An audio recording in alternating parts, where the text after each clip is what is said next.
பிரியமானவர்களே, இயேசு கிறிஸ்துவின் இணையற்ற நாமத்தில் உங்களை வாழ்த்துகிறேன். இந்த மன்னாற்றுடைய என்ற டெய்லி பாட்காஸ்டை கேட்கிற உங்கள் ஒவ்வொருவரையும் கர்த்தர் ஆசீர்வதிப்பாராக. எரேமியா 31வது அதிகாரம் 13வது வசனம் இப்படியாய் கூறுகிறது: அப்பொழுது கன்னிகைகளும் வாலிபரும் முதியோரும் கூட ஆனந்த களிப்பாய் மகிழுவார்கள். நான் அவர்கள் துக்கத்தை சந்தோஷமாக மாற்றி அவர்களை தேற்றி அவர்கள் சஞ்சலம் நீங்க அவர்களை சந்தோஷப்படுத்துவேன் என்பதாக. சஞ்சலம் நீங்கும், சந்தோஷம் வரும். Sorrow will go away, happiness will come என்ற தலைப்பின் கீழ் இன்றைய மன்னாவை தியானிக்கப் போகிறோம். உங்கள் வாழ்க்கையில் கர்த்தர் நிறைவேற்றப் போகும் ஒரு வாக்குத்தத்தம் தான் மேற்குறிப்பிடப்பட்ட வசனமாய் காணப்படுகிறது.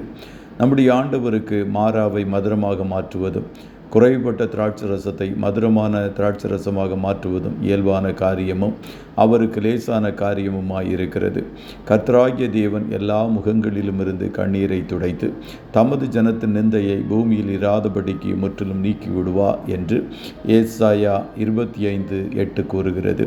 சிறையிருப்பில் இருக்கும் இஸ்ரவேல் ஜனங்களுக்கு எத்தனையோ சஞ்சலமும் தவிப்பும் காணப்பட்டது.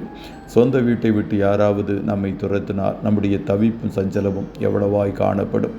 இஸ்ரவேல் ஜனங்கள் தங்கள் சொந்த தேசத்தை விட்டு பாபிலோனுக்கு சிறையாக கொண்டு போகப்பட்ட போது அவர்களின் அழுகையும் தவிப்பும் எவ்வளவாய் இருந்திருக்கும் என்று சற்று சிந்தித்து பாருங்கள். அப்படிப்பட்ட கடினமான பாதையில் நாம் ஒருவரும் கடந்து சென்றிருக்க வாய்ப்பே இல்லை. அப்படி கடினமான பாதையில் சென்ற அவர்களுக்கே துக்கத்தை சந்தோஷமாக மாற்றுவதும் அவர்கள் வாழ்க்கையில் இருந்த சஞ்சலத்தை நீக்கி சந்தோஷத்தை தேவன் கொண்டு வந்தார் என்றால், உங்கள் துக்கத்தை மாற்றவும் உங்கள் சஞ்சலத்தை நீக்கவும் தேவனால் எவ்வளவு லேசாக கூடும். அவர்களுடைய சஞ்சலத்தை நீக்கி சந்தோஷத்தை கொடுத்தவர் உங்கள் வாழ்க்கையிலும் சஞ்சலம் தவிப்பும் நீக்கி சந்தோஷம் அடையும்படி கர்த்தர் செய்வார்.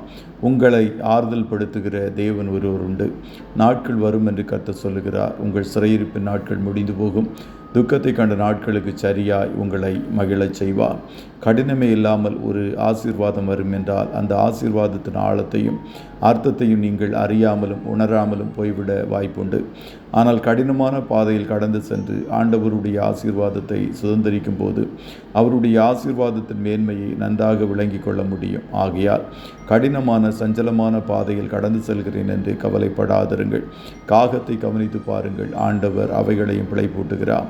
காட்டு புஷ்பங்களை கவனித்து பாருங்கள், யாரும் அதை கவனிக்காவிட்டாலும் ஆண்டவர் அவைகளை கவனிக்கிறார். காட்டில் உள்ள மிருகங்கள், கடலில் உள்ள நீர்வாழ் உயிரினங்கள், வானத்தில் பறக்கும் பறவைகள், இவைகளெல்லாம் ஆண்டவர் பிழைப்பூட்டுகிறார் என்றால் உங்களை பிழைப்பூட்டுவது எவ்வளவு நிச்சயம். ஆகையால் கர்த்தர் உங்கள் ஒவ்வொருவருக்கும் கொடுக்கிற வாக்குத்தத்தம், வருங்காலங்களில் உங்கள் சஞ்சலத்தை நீக்குவேன், அதற்கு பதிலாக சந்தோஷத்தை தருவேன் என்று சொல்லுகிறார்.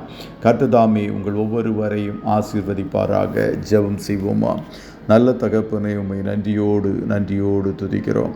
இந்த மன்னாற்றுடைய இந்த டெய்லி பாட்காஸ்டை கேட்கிற உம்முடைய பிள்ளைகள் ஒவ்வொருவரையும் கர்த்தர் நீர் ஆசீர்வதியும். இவர்கள் சஞ்சலங்களை நீக்கி துக்கங்களை மாற்றி மகிழ பண்ணுவீராக.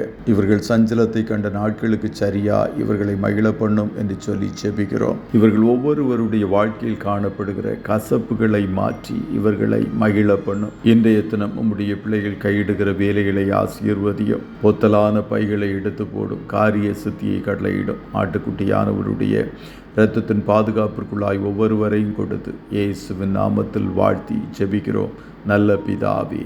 ஆமென்.